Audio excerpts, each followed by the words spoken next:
Damn Reincarnation, capítulo 40, A Praças 2. Sua mente foi imediatamente fixada naqueles fios de cabelo esvoaçantes. No momento em que os viu, Eugene se jogou escada abaixo sem hesitar. Gargit, que o seguia, soltou um grito assustado, mas o som de sua voz não chegou aos ouvidos de Eugene. A praça abaixo estava lotada de pessoas, mas Eugene correu para a multidão sem se importar. Ele avançou empurrando para o lado as pessoas que estavam em seu caminho, mergulhando pelas brechas. Não havia como Eugene ter cometido um erro. Ele reconheceria aquela cor de cabelo única, mesmo que fosse forçado a escolhê-la entre centenas ou milhares de pessoas. Um roxo brilhantemente colorido, aparentemente não natural. Essa cor foi criada pela vasta quantidade de mana de Siena se espalhando por seu cabelo. É a Siena, Eugene percebeu. É uma alucinação? Não, não tem como. Eugene balançou a cabeça de um lado para o outro enquanto mergulhava na multidão.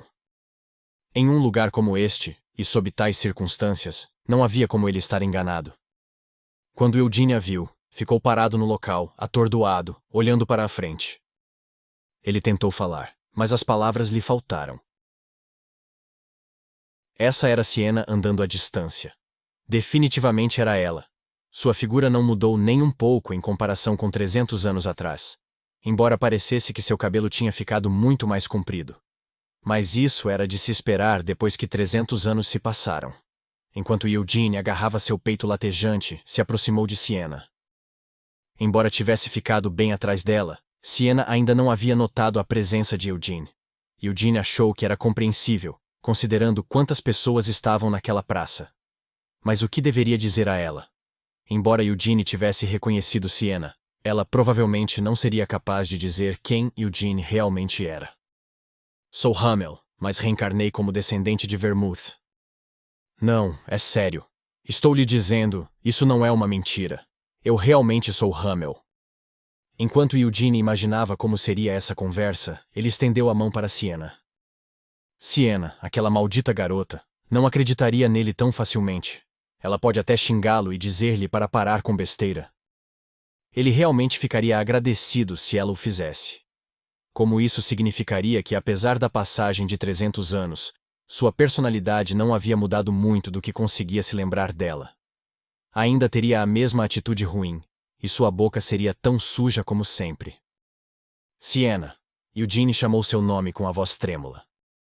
Então ele estendeu a mão e tentou agarrar o pulso de Siena, mas não conseguiu segurá-la. Embora ela estivesse bem na sua frente, Eugene não conseguia tocar em Siena. E essa não foi a única coisa estranha. Eugene assistiu a cena sem entender, enquanto as pessoas começaram a andar pela imagem de Siena de todos os lados. Na verdade, Eugene já havia notado isso enquanto se aproximava. Siena não evitou nenhuma das pessoas que caminhavam em sua direção. E todas passaram por ela. E mesmo que a cor de seu cabelo fosse tão atraente, ninguém estava prestando atenção nela. Em vez disso, continuaram olhando Eugene com olhares irritados enquanto ele abria caminho pela multidão. Um fantasma? Eugene não podia sentir nenhuma presença vindo de Siena, que estava bem na frente dele. Ele estendeu a mão várias vezes, mas ainda não conseguiu tocá-la. Ele não podia sentir nada do calor de um ser humano vindo dela. Embora ela também não estivesse fria. Na verdade, ele não conseguia sentir nada dela. Como uma aparição ou um fantasma, embora estivesse definitivamente bem na frente de seus olhos, não parecia real. Os passos de Siena pararam. Eugene também parou. Siena virou a cabeça, e Eugene baixou a mão estendida. Como ele não poderia pegá-la, mesmo que tentasse segurá-la, sentiu que não havia sentido em continuar tentando. Eugene olhou para o rosto de Siena, e assim como esperava, o retrato da mansão e a estátua em frente à Torre da Magia pareciam melhores do que a coisa real. A Siena no retrato suavizou sua expressão geralmente descontente, e, em vez disso, deu um sorriso benevolente. A Siena esculpida na estátua estava sorrindo com bravura e confiança. Mas a Siena na frente dele não tinha nenhuma dessas expressões. Em vez disso, seus olhos estavam cheios de irritação e fadiga. Seus lábios não paravam de murmurar dia após dia. No mínimo, seu rosto ainda estava exatamente como Eugene se lembrava. Agora, que tipo de expressão ele deveria fazer? Em primeiro lugar, Eugene mostrou-lhe um sorriso. Mas então teve um pensamento repentino. Se apenas sorrisse para ela assim, Siena não seria capaz de reconhecê-lo. Como não respondeu às inúmeras chamadas dele atrás dela, parecia que provavelmente também não conseguia ouvir a voz dele. Mas ainda assim se virou para olhar para trás. Isso não significava que ela ainda podia ver com os olhos? Agora, então. Eugene imediatamente ergueu os 2 dedos médios para Siena. Siena piscou em choque com essa visão. Seus lábios se separaram um pouco antes de fechar mais uma vez. Então ela riu e sorriu. Aquele sorriso era exatamente o mesmo que Eugene se lembrava. Os lábios de Siena começaram a se mover. Embora não pudesse ouvir a voz dela, Eugene podia dizer o que ela estava tentando transmitir pelos movimentos silenciosos dos lábios. Encontrei você. Os lábios de Siena formaram essas 2 palavras. Depois disso, a figura de Siena desapareceu bem na frente dos olhos de Eugene. Assim como uma nuvem de fumaça, a imagem de Siena desapareceu no ar. Eugene ficou parado em silêncio por alguns momentos, olhando para o local onde Siena havia desaparecido. Também te encontrei, disse Eugene finalmente, virando-se com um sorriso. Siena Merdane, Eugene murmurou seu nome. Sentia como se um peso tivesse sido tirado de seu coração. Siena não estava morta. Ele estava certo disso. A coisa que tinha visto agora não era nem uma aparição, nem um fantasma deixado para trás depois que ela morreu. Era uma ilusão criada por magia. Encontrei você. Siena ainda estava viva. Ela tinha sobrevivido e veio procurar Eugene. Mas como ela sabia onde procurar? Foi porque ele mostrou o dedo do meio para o retrato dela? Se isso te irrita, você pode vir direto para mim. Ele não disse algo assim? Ela realmente ouviu aquelas palavras e veio procurá-lo? Sem chance. A mansão foi preservada como um local histórico por mais de 100 anos. Inúmeras pessoas visitavam a mansão todos os dias, e cegas pela superstição, murmuravam todo tipo de coisas, como passar nos exames e outras coisas, enquanto olhavam para o retrato dela. Não importava o quão boa Siena fosse, seria impossível para ela vir à procura de Eugene depois de ouvir todos aqueles murmúrios. Talvez ela tenha sido capaz de reconhecer minha alma como Tempest fez. Ou então... Eugene baixou o olhar para seu colar. Ela pode ter vindo procurar o colar. Provavelmente havia algum tipo de feitiço conjurado no colar. Embora ele não pudesse dizer que tipo de feitiço poderia ser, o que Eugene sabia com certeza era que... Siena sabe que eu reencarnei. Ela poderia até estar esperando por isso. E o fato de que Siena não morreu. No entanto, parecia que ela estava em uma situação em que não podia vê-lo pessoalmente. Então, em vez disso, enviou uma ilusão para procurá-lo e dar as boas-vindas de volta à vida para ele. Ela deve estar selada em algum lugar, murmurou Eugene para si mesmo com indiferença.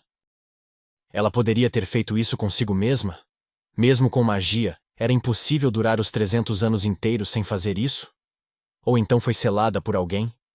Mas quem poderia ter feito isso? Um mago negro? Um rei demônio? Enfim, está tudo bem agora que sei que ela não consegue agir sozinha. Enquanto murmurava isso, Eugene acariciava seu colar.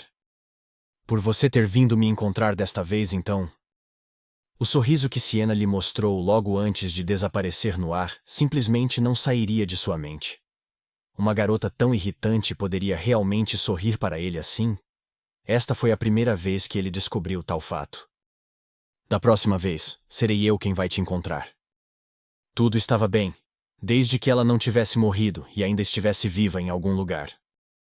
Com um sorriso, Eugene deixou a praça, ou pelo menos ele tentou. Gurdjieff de repente o alcançou e perguntou: "Para onde diabos fugiu com tanta pressa?" "Você não precisa saber." Eugene descartou a pergunta. "Este lugar não é como Guido. As ruas aqui são tão complexas quanto um labirinto, e há muitas pessoas más e desagradáveis. Um aldeão ingênuo como você, ignorante do mundo, seria uma presa saborosa para pessoas assim." "Seu filho da puta, está realmente me chamando de aldeão, porque eu disse para não me chamar de caipira? Qual é a diferença entre um caipira e um aldeão?" Embora um caipira seja um termo depreciativo, um aldeão é apenas uma descrição realista. Maldito seu porco desgraçado! Você é que está usando os termos errados. Eu não sou um porco. Afinal, o porco não é usado para descrever pessoas redondas e gordas. Eugene mudou de assunto. Parece ter muito orgulho de seus músculos, mas depois de vê-los em ação, são apenas grandes sem muita substância. Você se esqueceu de como perdeu para mim na queda de braço? Só me distraí. Gargith tentou se desculpar. Se distraiu? Que merda das grandes. Você estava todo tenso antes mesmo de começarmos. Eugene resmungou enquanto dava um tapa nas costas de Gargith. Aos meus olhos, sejam seus músculos orgulhosos ou a gordura balançando de um porco, tudo parece o mesmo. Não insulte os músculos criados pelo revolucionário agente de crescimento muscular da nossa família. Não estou insultando, só acho uma pena que músculos tão cuidadosamente esculpidos sejam desperdiçados. Você não deve se concentrar apenas em aumentar inutilmente o tamanho do seu corpo, mas sim pensar em como fazer o melhor uso de seus músculos. De fato. Embora Eugene tivesse acabado de cuspir a primeira desculpa que lhe veio à mente, os olhos de Gargith se iluminaram como se ele tivesse alcançado uma grande iluminação. Gargith assentiu. Tem razão. Em algum momento parece que deixei de ouvir a voz dos meus músculos, e me concentrei apenas em exibi-los. Deixa essa besteira para depois quando estiver por conta própria. Apenas me mostre sua fórmula da chama vermelha. Eugene exigiu. Eugene e Gargith entraram no ginásio anexo ao alojamento de Gargith. Assim como ele havia planejado no banco, Eugene estava ali para testemunhar a execução de Gargith da fórmula da chama vermelha. Você já aprendeu a fórmula da chama branca. Então por que está interessado na fórmula da chama vermelha também? Perguntou Gargith. Eugene deu de ombros. Estou apenas curioso. Bem, não é difícil mostrar. Sem mais perguntas, Gargith tirou a camisa e a jogou de lado. Eugene não entendia por que Gargith sentiu a necessidade de tirar a roupa, mas parecia inútil falar alguma coisa, então calmamente continuou a observá-lo. Enquanto flexionava seus músculos salientes, Gargith fez uma pose e a manteve. Eventualmente, Eugene não aguentou mais. Está apenas circulando a fórmula da chama vermelha, então por que tem que tomar uma postura tão perturbadora? É minha preferência, Gargith grunhiu. É mesmo? Os olhos de Gargith mergulharam lentamente em um foco calmo. Logo, todo o seu corpo foi envolvido em mana avermelhada. Esta era a fórmula da chama vermelha dos clãs colaterais Lionheart. De relance, Eugene já podia ver a diferença entre ela e a fórmula da chama branca. Entre as duas, a densidade da mana era incomparável. Embora se assemelhasse à fórmula da chama branca no modo como tremeluzia como jubas de fogo, essa semelhança era apenas superficial, pois havia uma enorme diferença no poder real das duas escrituras. A fórmula da chama vermelha também pode dividir o núcleo? Eugene perguntou curioso. A fórmula da chama vermelha de nossa família pode chegar à 5ª estrela, respondeu Gargith com orgulho. A versão da fórmula da chama vermelha ensinada pela família principal não permite que você separe novos núcleos, mas vários ramos colaterais desenvolveram ainda mais a fórmula da chama vermelha. Graças aos esforços de nossos incríveis ancestrais, nossa família conseguiu aumentar o número de estrelas que podem ser geradas pela fórmula para 5 estrelas.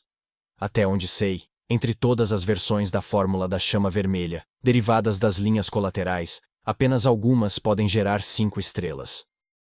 A família do meu pai mal conseguia alcançar a 2ª estrela, lembrou Eugene.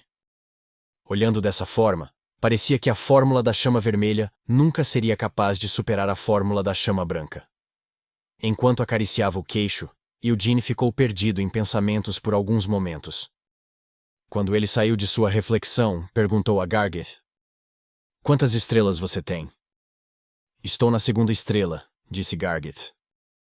A 2ª estrela da fórmula da chama vermelha era incomparavelmente mais fraca que a 2ª estrela da fórmula da chama branca, da qual Eugene já havia passado. Apesar de ter sido desenvolvida ao longo de centenas de anos, a fórmula da chama vermelha ainda estava limitada a 5 estrelas. Vermouth, aquele maldito, realmente era um gênio. a fórmula da chama branca da linha direta e a fórmula da chama vermelha das linhas colaterais. E a fórmula da chama vermelha ensinada aos cavaleiros que servem a linha direta nem mesmo permite que você separe seu núcleo. Dito tudo isso, a fórmula da chama vermelha ainda era uma excelente escritura de treinamento de mana. Os cavaleiros que juraram lealdade à família principal tinham a honra de servir ao clã Lionheart e um grande orgulho em aprender a fórmula da chama vermelha.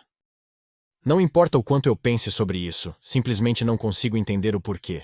Vermouth não era um desgraçado tão mesquinho, mas ele ainda havia ordenado que a fórmula da chama branca fosse mantida como segredo da família principal, enquanto a fórmula da chama vermelha seria ensinada às linhas colaterais e seus descendentes.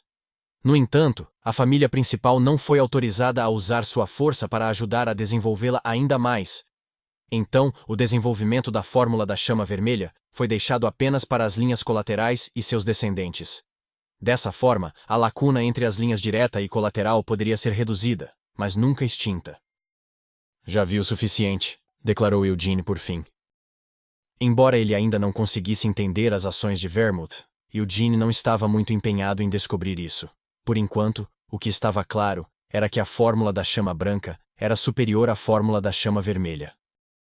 Se tivesse potencial suficiente, eu estava pensando em tentar enxertar a fórmula da chama vermelha na fórmula da chama branca, mas parece que não há necessidade. Mesmo entre todas as linhas colaterais, a fórmula da chama vermelha, pertencente à família de Gargit, era excelente o suficiente para ser considerada uma das melhores. Mas ainda não era boa o suficiente para deixar Eugene ansioso para aprender. Parece que não há necessidade de adicionar a fórmula da chama vermelha. Claro. O que Eugene tinha visto não era o pico da quinta estrela da fórmula da chama vermelha. No entanto, apenas pela densidade da mana e os movimentos que havia visto naquele momento, foi o suficiente para determinar o nível completo dela. Então, sem nenhum arrependimento, Eugene virou as costas para isso. Estou indo, disse ele. Já vai embora? Perguntou Gargith. Mas os testículos do gigante devem chegar em breve. Vou deixar a inspeção fina para você. Mas já tirei a roupa e comecei a circular a fórmula da chama vermelha. Que tal um treinamento de combate ou uma luta prática? Eu definitivamente vou ganhar de qualquer maneira, então qual é o sentido de fazer isso? Em vez de pensar nisso, por que você não, como disse mesmo, ouve atentamente a voz de seus músculos? Esse é um ótimo conselho. Gargith acenou com a cabeça como se estivesse profundamente impressionado. Ele imediatamente se abaixou e começou a fazer flexões, mas Eugene não se virou para olhar para ele. Então, Acrion, hein? O sorriso de Siena ainda não havia desaparecido da mente de Eugene. Eles não disseram que Siena deixou seu último grimório lá? A série de 3 volumes, Bruxaria. Não havia nada que se destacasse em sua mansão. O mesmo valia para sua estátua também. Então, isso podia significar que há algo na biblioteca da Torre Mágica Verde? Esse era o lugar onde Siena geralmente podia ser encontrada durante seu tempo como mestre da torre. Seria ridículo da minha parte começar a bisbilhotar a Torre Verde sem motivo. Por enquanto, vou precisar esperar a resposta à carta de recomendação de Lovelian, para ver se tenho permissão para entrar em Acrion. Balzac Ludbeth, o mestre da Torre Negra, também disse que escreveria uma carta de recomendação para Eugene. Como as coisas tinham acontecido assim, Eugene sentiu que poderia esperar uma resposta positiva a essas cartas de recomendação. Não precisa ter tanta pressa, murmurou Eugene para si mesmo enquanto se dirigia para a Torre Mágica Vermelha. Não é como se eu estivesse sendo mantido no aguardo. Como já haviam esperado 300 anos por ele, não deveria haver reclamações se esperassem um pouco mais. Não é como se eu tivesse pedido para reencarnar, sabe? Em vez de voltar para seu quarto, Eugene foi direto para o elevador e desceu até os laboratórios subterrâneos. Além disso, devo ser capaz de encontrá-los dentro de 10 anos, o mais tardar. Como já estão esperando há tanto tempo, podem esperar um pouco mais. Entrando em um laboratório vazio, ele fechou a porta atrás de si. Então, casualmente jogou de lado o casaco que estava vestindo e colocou o fragmento da espada do luar no centro do laboratório.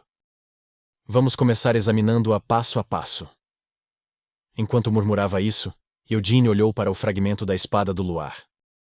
Ele tinha visto o fragmento continuar a absorver o luar durante toda a manhã. Embora nada parecesse especial sobre isso, além do fato de poder emitir luz, definitivamente ainda era um fragmento daquela aterrorizante espada do luar. Uma espada que apenas Vermouth tinha sido capaz de usar. Eugene murmurou enquanto circulava lentamente a fórmula da chama branca. Usando as estrelas ao redor de seu coração como círculos, ele lançou um feitiço. Fush! Uma enorme bola de fogo apareceu na frente de Eugene. Embora fosse apenas um feitiço ofensivo do primeiro círculo, a bola de fogo criada a partir da mana da fórmula da chama branca era tão grande que era impossível acreditar ser apenas um feitiço do primeiro círculo. Eugene lançou a bola de fogo com confiança no fragmento da espada do luar, mas nem deixou uma marca de queimadura. No momento em que a bola de fogo tocou o fragmento, o misterioso poder do fragmento dispersou toda a mana contida no feitiço, desintegrando-o. É diferente da espada devoradora, observou Eugene. A espada devoradora, Asfel, cortava da estrutura mágica e engolia a mana. Também é diferente do escudo de Gedon. O escudo de Gedon desviava qualquer ataque que se conectasse com ele para outra direção. Essa espada destrói a estrutura de um feitiço apenas ao tocá-lo. É assim que espalha a mana contida em um feitiço. Eugene relembrou o método favorito de ataque de Vermouth. Quando ele segurava Asfel, cortava todos os feitiços que surgiam em seu caminho e usava a mana para aumentar sua própria força. Embora fosse forte o suficiente para separar a maioria dos feitiços, era impossível para Asfel separar a magia de demônios de rank alto e reis demônios. Isso resultou na batalha deles contra o rei demônio da carnificina ser infernalmente difícil. No entanto, depois de obter a espada do luar, mesmo os feitiços daqueles demônios de rank alto e os reis demônios não podiam tocar em Vermouth. Toda a magia se desintegrava assim que tocasse a espada do luar. Então Vermouth imediatamente brandia Asfel, engolindo toda a mana espalhada e convertendo-a em sua própria força antes de atacar. É impossível para um fragmento tão pequeno desintegrar feitiços de alto nível. No entanto, algo como um feitiço de baixo nível seria disperso imediatamente. Nessas circunstâncias, até mesmo colocá-la em uma caixa de madeira é suficiente para esconder seu poder. A condição para que o poder da espada do luar fosse ativado era que ela precisasse entrar em contato direto com a mana. Como exemplo, Eugene conseguiu operar a fórmula da chama branca como de costume, mesmo carregando a caixa de madeira ao lado do peito. Apenas carregando-o comigo quando saio, posso lidar com qualquer ataque surpresa. Era uma maneira bárbara de usá-lo. No entanto, o poder desse fragmento não era bastante bárbaro. Já que é assim, vamos ser bárbaros juntos. Com um sorriso feliz, Eugene puxou Wynneth. Se esse fragmento não interferir na minha mana... A mana absorvida pela fórmula da chama branca engoliu Wynneth. E se isso não interferir em nenhum feitiço que eu lançar? Depois de manifestar sua espada de luz, ele conjurou seus feitiços. Dezenas de mísseis mágicos obedientemente pairavam ao redor de Eugene. Então isso significa que a densidade da minha mana aumenta com cada aumento no nível da minha fórmula da chama branca.